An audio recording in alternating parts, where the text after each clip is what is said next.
बिस्मिल्लाहिर्रहमानिर्रहीम। अस्सलाम वालेकुम। आप देख रहे हैं अलिफ न्यूज़ और मैं हूं आपके साथ माजिद अली। शामिल करते हैं पाकिस्तान और दुनिया भर से ब्रेकिंग न्यूज़ हेडलाइंस। पाकिस्तान की मिसाइल तैयारियां पाकिस्तानी इरादों पर सवाल उठाती हैं। अमरीकी नायब मशीर कौमी सलामती का दावा। अमरीकी नायब कौमी सलामती मशीर का कहना है कि पाकिस्तान ऐसे मिसाइल तैयार कर रहा है जो जनूबी एशिया से बाहर अमेरिका के अहदाफ को भी निशाना बना सकते हैं। पाकिस्तान की मिसाइल तैयारियां इसके इरादों के बारे में सवालात उठाती हैं। पाकिस्तान ऐसे मिसाइल तैयार कर रहा है जो अमेरिका को भी निशाना बना सकते हैं। पाकिस्तानी इकदाम को एक उभरती हुई धमकी के अलावा किसी और चीज़ के तौर पर देखना मुश्किल है। अमरीकी महकमा खारजा के नायब तर्जुमान वेदांत पटेल ने कहा कि पाकिस्तान अमेरिका का अहम शराकतदार है। पाकिस्तान के बैलिस्टिक मिसाइल प्रोग्राम से मुतल्लिक तहफ़्फ़ुज़ात वाज़ेह हैं। Long range ballistic missile program की हमायत से इनकार दरीना पॉलिसी है। खबर के अगले हिस्से में बात करते हैं दुनिया गजा के बेगुनाहों की आवाज़ सुने। वज़ीर-ए-आज़म शहबाज शरीफ। पाकिस्तानी वज़ीर-ए-आज़म शहबाज शरीफ ने ख़ुसूसी इजलास से ख़िताब करते हुए कहा कि गजा में जंगबंदी के बगैर खित्ते और दुनिया में अमन मुमकिन नहीं। गजा में जारी बर्बरियत की मजम्मत करते हैं वज़ीर-ए-आज़म ने कहा, बहुत हो गया, दुनिया को गजा के बेगुनाह लोगों की आवाज़ को सुनना चाहिए। गजा में फौरी जंगबंदी का मुतालबा करते हैं। गजा और लबनान में इसराइल की तरफ से कत्ले आम का सिलसिला बंद होना चाहिए। पाकिस्तान गजा, लबनान और शाम के खिलाफ इसराइली जारहियत की सख्त मजम्मत करता है। इसराइली जारहियत गजा के बाद लबनान और शाम तक फैल चुकी है। इसराइली मुजालिम से ऐसी आग भड़क उठी है जो खित्ते को लपेट में ले सकती है। अक्टूबर 2023 से जो कुछ गजा में हो रहा है वो स्याह-तरीन बाब है। अक़वाम मुत्तहिदा रिलीफ एंड वर्क्स एजेंसी लाखों फ़लस्तीनियों के लिए लाइफ लाइन है। इसराइली मुजालिम गजा में तबाही मचाने के बाद अब गजा किनारे तक फैल चुके हैं। खबर के अगले हिस्से में बात करते हैं चीन से ताल्लुकात बुलंद तरीन सतह पर पहुंच गए। रूसी सदर व्लादिमीर पुतिन। रूसी सदर ने कहा है कि रूस और चीन के ताल्लुकात ज़्यादा बुलंद सतह पर पहुंच चुके हैं। रूस और चीन बैनुल-अक़वामी सतह पर अपने तहफ़्फ़ुज़ात बढ़ा रहे हैं और बढ़ाते रहेंगे। एक बयान में व्लादिमीर पुतिन ने कहा कि रूसी अफवाज यूक्रेन में बुनियादी मकासद हासिल करने के करीब हैं। रूस यूक्रेनी फ़ौज को रूसी इलाके से बाहर निकाल देगा। अमेरिका के साथ मिसाइल मुकाबले के लिए तैयार हैं। उन्होंने कहा कि नया रूसी हाइपरसोनिक बैलिस्टिक मिसाइल किसी भी अमेरिकी मिसाइल दफाई निज़ाम को शिकस्त दे सकता है। नया मिसाइल और सैनिक जदीद हथियार है। रूसी सदर का मजीद कहना था कि बशर अल असद के साथ गुफ्तगू का मंसूबा है। उनसे शाम में लापता अमरीकी सहाफ़ियों के बारे में दरियाफ्त करूंगा। नौमुंतखब अमरीकी सदर डोनाल्ड ट्रंप से 4 साल से बात नहीं की।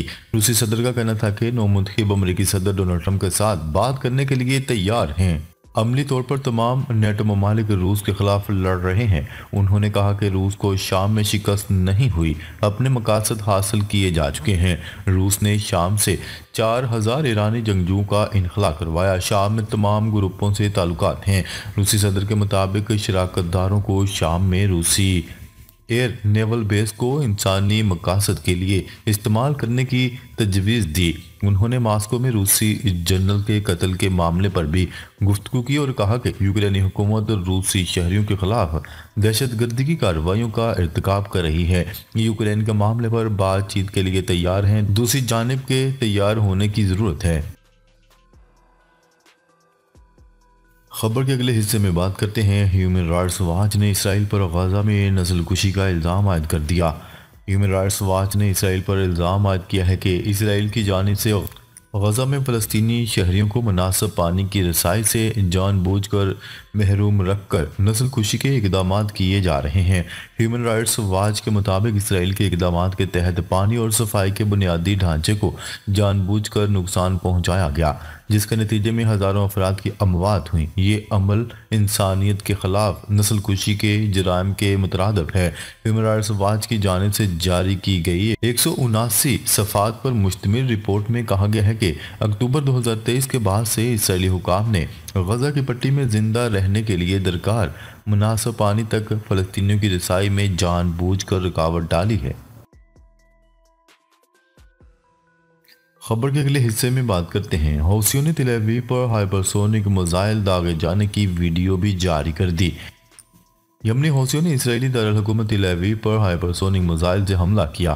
خیال ہے کہ گزشتہ شب اسرائیلی فوج کے درجنوں لڑاکا طیاروں نے یمنی دارالحکومت سینا اور حدیدہ شہر میں پاور پلانٹس، بندرگاہ اور تیل تنصیبات کو نشانہ بنایا، جس میں 9 افراد جاں بحق ہو گئے۔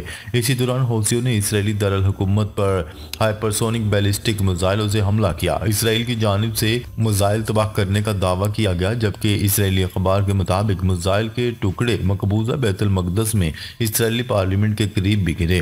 یمنی فوج کے ترجمان نے اپنے بیان میں کہا ہے کہ اسرائیلی دارالحکومت کو 2 فلسطینی 2 ہائپرسونک میزائلوں سے نشانہ بنایا گیا۔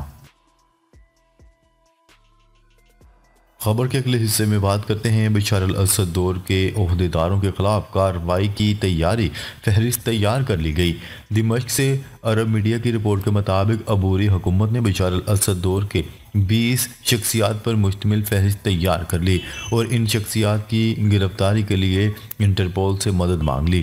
عرب میڈیا کی رپورٹ کے مطابق انٹرپول کے مطلوب شخصیات کی گرفتاری میں شام کی عبوری حکومت کے ساتھ تعاون پر رضامندی ظاہر کر دی۔ رپورٹ میں مزید کہا گیا ہے کہ بیشتر شخصیات پر شامی عوام کے خلاف اجتماعی قتل عام اور بربریت کے سنگین الزامات ہیں۔ خبر کے اگلے حصے میں بات کرتے ہیں، امریکہ نے ایران میں حکومت کی تبدیلی کی بار بار کوششوں کا اعتراف کر لیا۔ امریکی وزیر خارجہ اینتھنی بلنکن نے اعتراف کیا ہے کہ 2 دہائیوں میں واشنگٹن نے ایران میں حکومتی تبدیلی کی کوششیں کی، لیکن واشنگٹن کی 20 سال پر مہید کوششیں ناکام ثابت ہوئیں۔ نیو یارک میں خارجہ تعلقات کی کونسل میں خطاب کرتے ہوئے امریکی وزیر خارجہ نے ناکامی کی وجہ امریکہ ایران سفارتی تعلقات کی عدم موجودگی کو قرار دیا۔ امریکی وزارت خارجہ نے تسلیم کیا کہ واشنگٹن نے ایرانی معاشرے کو ابھارنے کی کوشش کی تھی۔ ان کا کہنا تھا کہ مشرق وسطیٰ میں بڑھتی ہوئی کشیدگی میں ایران جوہری ہتھیار بنانے پر غور کر سکتا ہے۔ ڈونلڈ ٹرمپ انتظامیہ کو ایران کو بم بنانے سے روکنے کے لیے مذاکرات کرنا ہوں گے۔ خبر کے اگلے حصے میں بات کرتے ہیں، برطانیہ نے یوکرین کے لیے فوجی امدادی پیکج کا اعلان کر دیا۔ برطانیہ نے آئندہ سال یوکرین کے لیے $286 ملین فوجی امدادی پیکج کا اعلان کیا۔ لندن سے خبرساں ایجنسی کی رپورٹ کے مطابق برطانیہ کے یوکرین کے لیے فوجی امدادی پیکج میں ڈرونز، کشتیاں اور فضائی دفاعی نظام بھی شامل ہیں۔ برطانوی وزارت دفاع کے مطابق یوکرینی بحریہ کو مضبوط کرنے کے لیے چھوٹی کشتیوں اور نگرانی کے لیے ڈرونز کی فراہمی شامل ہے۔ برطانوی وزارت دفاع کے مطابق امدادی پیکج میں فضائی دفاع کے لیے ریڈار، 1000 کاؤنٹر ڈرونز اور الیکٹرونک وارفیئر سسٹم شامل ہیں۔ یوکرینی فوجیوں کے لیے ٹریننگ پروگرام کو بھی فروغ دیا جائے گا۔